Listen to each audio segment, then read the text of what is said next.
Hello friends, rotational dynamics या chapter मध्ये काल एक्झाम्पल नंबर 4 आपण सॉल्व केलं. आज नेक्स्ट एक्झाम्पल नंबर 5 आपण सॉल्व करतोय. बोर्डवर लिहिलेले ते एक्झाम्पल काय दिले या एक्झाम्पल मध्ये? Semi vertical angle of the conical section of funnel is 37 degree. तो जो फनल, त्या फनलचा जो कोनिकल सेक्शन त्याचा अँगल दिलाय semi vertical angle 37 degree. There is a small ball kept inside the funnel. अशा फनल मध्ये एक छोटासा बॉल काय केलाय, पुट केलाय. On rotating the funnel the maximum speed that the ball can have in order to remain in the funnel is 2 meter per second. Maximum velocity दिली आहे.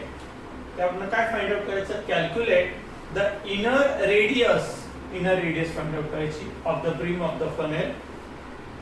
Is there any limit upon the frequency of rotation?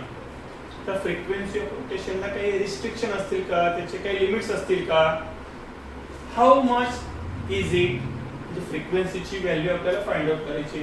Use g is equal to 10 metre per second square and sine 37 degree is equal to 0.6. सुरुवातीला ती जी funnel त्याचे arrangement मी इथे काय करतोय, draw करतोय.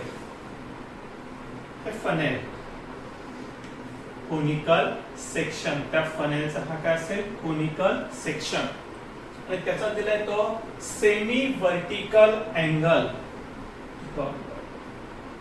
याचे दोन पार्ट केले, इक्वल पार्ट, आणि हा त्याचा सेमी वर्टिकल अँगल थीटा. आणि त्याची व्हॅल्यू किती दिलेली आहे? Theta is equal to 37 degree. आणि अशा फनेल मध्ये एक बॉल तो पुट केला आणि फनेलला जसं रोटेशन दिलं तर तो बॉल पण काय होतो, रोटेट होतोय. या केस मध्ये हे आपण फनेल कन्सिडर करू. आणि या फनेल मध्ये एक बॉडी काय केली, पुट केली. जसं आपण फनेल रोटेट करू त्याबरोबर ती बॉडी पण काय होणार आहे, रोटेट रोटेट रोटेट रोटेट. त्याचा स्पीड जर वाढला तर ती बॉडी अपवर्ड डायरेक्शनला मूव्ह होईल, आणि स्पीड जर कमी झाला तर ती डाऊनवर्डला. प्रॅक्टिकली जसं आपण या फनेलला रोटेट करू सायमल्टेनियसली, त्यामध्ये असणारे ती जी स्मॉल मेटल स्फिअर, ती बॉडी पण काय होते, रोटेट होते. स्पीड इन्क्रीज केला तर त्याची डायरेक्शन कशी असेल, अपवर्ड. आणि स्पीड जर डिक्रीज केला तर त्याची डायरेक्शन कशी असेल, डाऊनवर्ड डायरेक्शन असेल. तर हा रोटेट करताना एका मॅक्झिमम स्पीडची व्हॅल्यू दिलेली आपल्याला. किती दिली ती? Vmax is equal to 2 metre per second. त्या स्पीडला ती बॉडी, आपण असं विचार करू, या पोझिशनला आहे बॉडी, स्मॉल ऑब्जेक्ट, तो स्मॉल बॉल. त्यावेळेस त्याचा जो मॅक्झिमम स्पीड आहे Vmax इज इक्वल टू किती आहे, 2 मीटर पर सेकंड. आणि हा त्यांनी डिस्क्राइब केलेला सर्कल. अशा सर्कलची आपल्याला काय फाइंड आउट करायची आहे, रेडियस. आणि second number, frequency. Is there any limit upon the frequency? तो पार्ट मी नंतर सांगतो. अगोदर फाइंड आउट करू आपण ही रेडियस. कशी फाइंड आउट करता येईल रेडियस? तर या पोझिशनला ती जी काही बॉडी आहे त्या बॉडीला काय असणार आहे, mass. So m into g, त्यावर ऍक्ट होणारे डाऊनवर्ड डायरेक्शनला वेट mg. त्याला बॅलन्स करणार ही normal reaction n. So this n can be resolved into two component. त्याचे दोन कॉम्पोनंट, हा एक फर्स्ट कॉम्पोनंट आणि हा सेकंड कॉम्पोनंट. हा जर अँगल थीटा असेल तर हा पण अँगल किती असेल, थीटा. n चा तो जो हॉरिझॉन्टल कॉम्पोनंट त्याची व्हॅल्यू होणार आहे n cos थीटा, आणि व्हर्टिकल कॉम्पोनंट त्याची व्हॅल्यू होणार आहे n sin थीटा. आपण अँगल किती असेल, थीटा. हे सगळे कॉम्पोनंट शो केले. यावरून आपण काही इक्वेशन्स मांडू आणि सॉल्व करू to find the radius and frequency.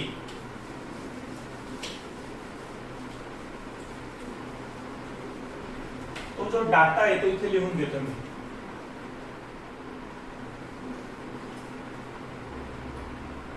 Given data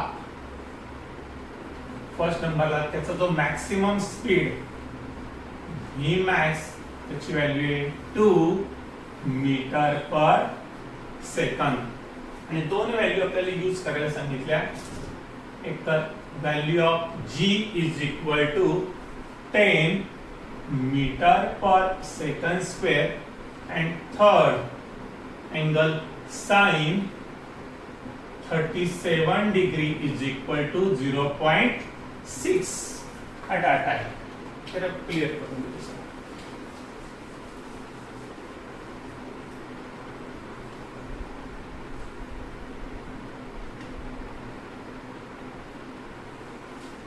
ठीक आहे. आणि काय फाइंड आउट करायचं आहे? To find a radius r and second one frequency. आता ही जी डायग्राम त्या डायग्राम मला आपण यूज करून त्यावरनं काही इक्वेशन्स फॉर्म होतील. पहिले for vertical forces solution n sin theta is equal to mg. त्याला रिप्रेझेंट करू इक्वेशन नंबर 1 आणि या केस मध्ये n cos theta is equal to, which is directed toward the center, so it acts as centripetal force and its value is mv square upon r. त्याला represent केलं equation number 2. Equation 1 divided by equation 2. So n sin theta divided by n cos theta is equal to mg divided by mv square upon r. तो जो डिनॉमिनेटरला divide असणारा r इथे काय म्हणतो multiply. n get cancel, mm get cancel, sin theta upon cos theta, tan theta is equal to r into g upon v square. आपल्याला काय find out करायचं? r हा v square मल्टिप्लाय g काय झाला divide. therefore formula for r is equal to v square into tan theta divided by g.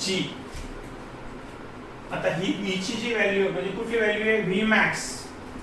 therefore r is equal to, ती value आहे 2 square into tan, तो जो semi vertical section बरोबर झालेला angle theta त्याची value दिली आहे 37 degree. tan 37 divided by आणि g ची व्हॅल्यू आहे 10. r is equal to 4 into logbook मध्ये जर ही व्हॅल्यू तुम्ही चेक केली ती असणार आहे nearly 0.75 divided by 10 is equal to 0.75 into 4 जर केलं हे होतं 3.0 divided by 10. So will get the value of r is equal to 0.3 metre. Velocity maximum आहे, ही रेडियस पण कशी असेल? Maximum radius r is equal to 0.3 metre. आता नेक्स्ट व्हॅल्यू फाइंड आउट करायची आपल्याला फ्रिक्वेन्सी. आणि ती फाइंड आउट करताना दोन वेलोसिटी, लिनियर वेलोसिटी आणि अँगुलर वेलोसिटी यांच्यातलं आपण रिलेशन यूज करू. Second part for frequency, relation between linear velocity and angular velocity. So what is that relation? V is equal to r omega is equal to r into omega is nothing but 2 pi n. Where n is frequency of rotation. So for n is equal to v divided by r into 2 pi. Since the value of radius is maximum, we will get the minimum frequency and minimum. So putting all the value, n is equal to V 2 divided by R maximum 0.3 into 2 into 12 pi 3.142 to get cancel is equal to 1 divided by 0.3 into 3.142 0.3 into 3.142 0.94 are nearly equal to 1 divided by 1, so n minimum is nearly equal to 1 revolution per second. This is the value of minimum frequency. आता त्या problem मध्ये आपल्याला condition विचारलेली आहे. काय ती condition आहे की फ्रिक्वेन्सीची value त्याला काही लिमिट असेल का, मिनिमम और मॅक्झिमम. कसं डिसाइड केलं जाते, तर हा कोनिकल सेक्शन, त्या कोनिकल सेक्शन मध्ये ज्या वेळेस आपण तो मेटल स्फिअर पुट करू तर तो डाऊनवर्डला असेल. जसं आपण वेलोसिटी वाढवू आपण तसं त्याची पोझिशन काय असणार आहे, अपवर्ड पोझिशनला असणारं ते जे सर्कल आहे त्याची रेडियस पण कशी असेल, मॅक्झिमम रेडियस मध्ये मोठा पाथ कव्हर करण्यासाठी त्याची फ्रिक्वेन्सी काय होते, जसं जसं तो खाली येईल अगदी वेलोसिटी ज्यावेळेस काय असेल झिरो, वेलोसिटी झिरो असेल तर रेडियस पण काय असणार आहे, zero, which is not possible. Hence the frequency must be minimum. हे त्याच्या कंडिशन होते. Okay, thank you.